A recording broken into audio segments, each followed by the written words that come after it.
I'm really excited to be here with you today. I would love for you to briefly just talk about yourself and what you do and your role with ACTIO and a little bit about the work you do. Sure.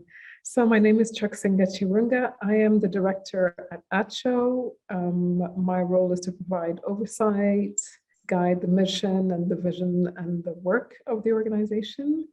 And it's a great privilege to be able to do this work that, goes across the province and supports ACB communities. Yeah, absolutely. And I'm really excited to have a conversation with you today, for 16 days of activism and kind of talking about some of the links between gender-based violence and some of the work that we do in regards to HIV prevention and care. So I think this is going to be a really exciting conversation and one that needs to happen more often. So thank you for being here. So I will start off by just wanting to hear a little bit, I'd love to hear a little bit about for you, what some of the key kind of relationship points are between gender-based violence and HIV, prevention and care. What would you say that relationship is? Because I don't think it's often understood or even looked at, right? People don't think of HIV prevention. They don't think of including gender-based violence or gender-based violence survivors in that conversation, just in a natural way, right? Mm-hmm.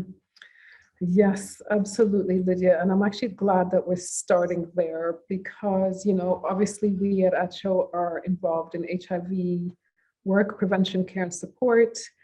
And we know that you can never look at HIV transmission or even gender-based violence in isolation. If you're doing work as a response, if you are looking towards reduction of transmission, you cannot look at HIV transmission or gender-based violence in isolation. There are a great many societal factors that actually underpin both, right? And yes, there's certainly a deep and interlinked relationship between the two, between gender-based violence and HIV. The social determinants of health that underpin vulnerability to HIV are very similar to those that underpin vulnerability to gender-based violence. And actually, one is both the cause and the consequence of the other. So gender-based violence is an important driver of HIV infection. And then being HIV positive and the stigma associated with it often contributes to gender-based violence. So the relationship is absolutely there. The interlinkages are there, and one can never respond to just one without responding to the other if you're going to have any success. Yeah, absolutely. And you talked a bit about the societal factors that kind of impact both. Could you kind of expand a little bit on some of the examples of the different kinds of violence that kind of bridge that relationship between HIV and gender-based violence? Mm-hmm. Yeah, I mean, there's so much to talk about there, right? There's so much to talk about there. I talked a little bit about the social determinants of health that underpin both. And one of those, an important social determinant of health, is gender inequality. And I think it's fair to say that gender-based violence is the most brutal expression of gender inequality, right? And this includes domestic violence and intimate partner violence. I know there's different terms that are used. It includes rape and other forms of coerced sex and sexual abuse. It includes wanton violence towards sex workers. This is important. Human trafficking. All of those really come under gender-based violence, right? And so broadly speaking, violence against women or gender-based violence is an obstacle to HIV prevention efforts. This is, again, creating those links and showing the relationship quite clearly between that. So it's an obstacle to prevention efforts, mostly due to fear, right? Fear of further victimization and reprisals. Survivors of violence are unlikely to get HIV tests, and that then limits their access to prevention and treatment. It also prevents them from making informed decisions about their health and their future. And I think, it's been quite clear and shown in a number of studies that the risk of acquiring HIV is higher among women who've been exposed to violence. So that's just kind of generally how the two are interlinked. But when we get a little granular and get closer, you think of forced or coerced sex. It increases women's vulnerability for all the obvious reasons. They're not able to negotiate safe sex. Nobody can ask for condom use while they're being raped, right? And then of course, there's the emotional and physical trauma of the assault, but compounded upon that is the stigma of rape, which will deter many women from seeking medical services, including post-exposure prophylaxis, which is a quite effective way of, if taken well, an effective way of preventing HIV transmission, right?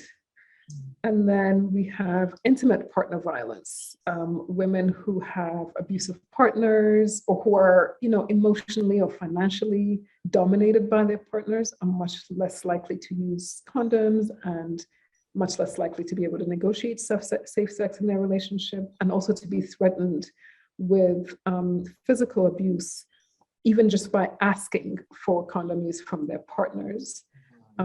Essentially what happens, Lydia, is that these women learn, as they're dominated, they learn how futile it is to resist and actually how unsafe it is to have these conversations with their partners in these sorts of relationships.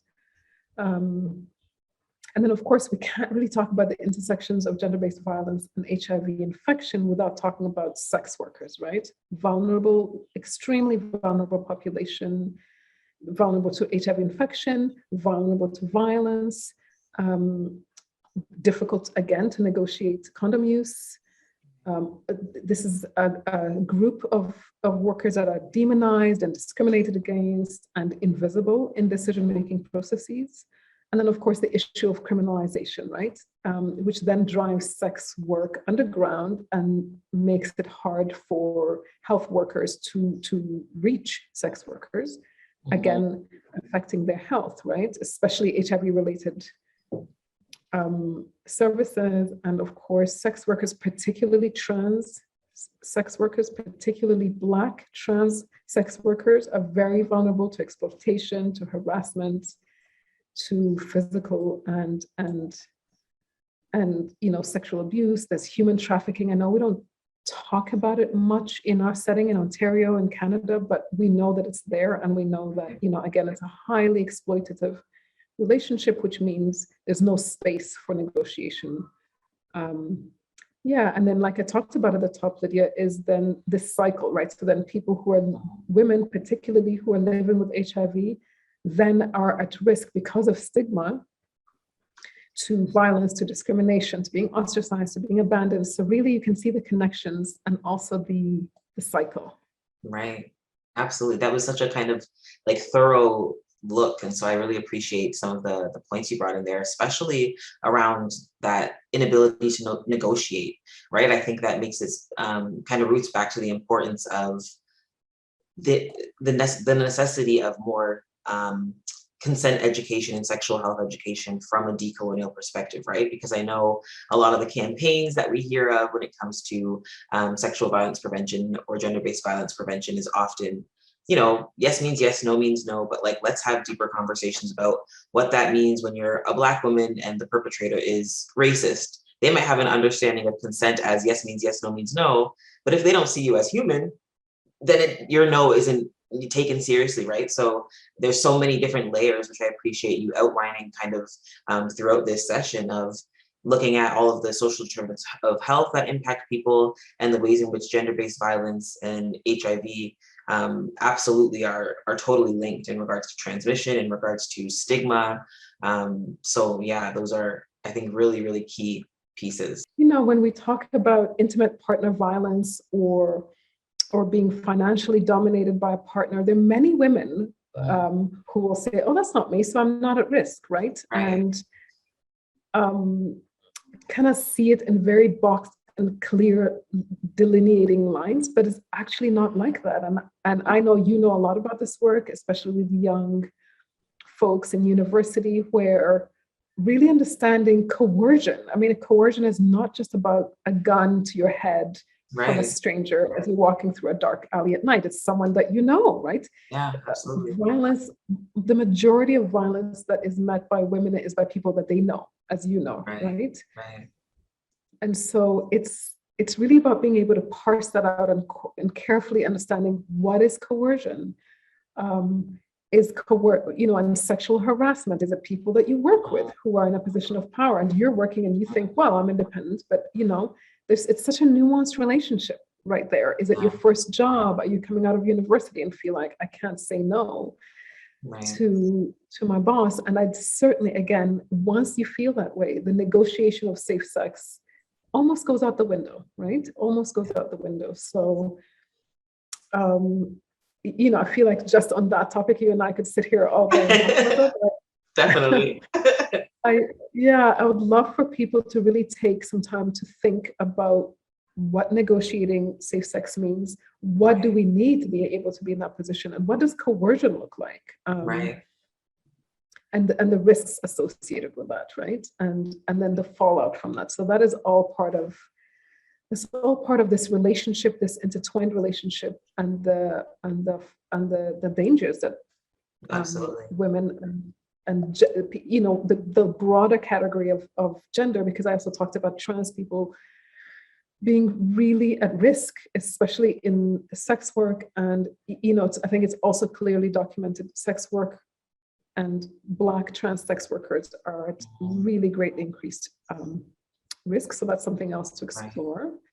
So what would you say are some of the more practical approaches that organizations and individuals within the HIV sector can take in order to not only ensure that gender-based violence survivors are not being left out of the conversation, but I think more importantly, ensuring that people who are experiencing gender-based violence or at higher risk of it are really taken into consideration in a real way when creating programming.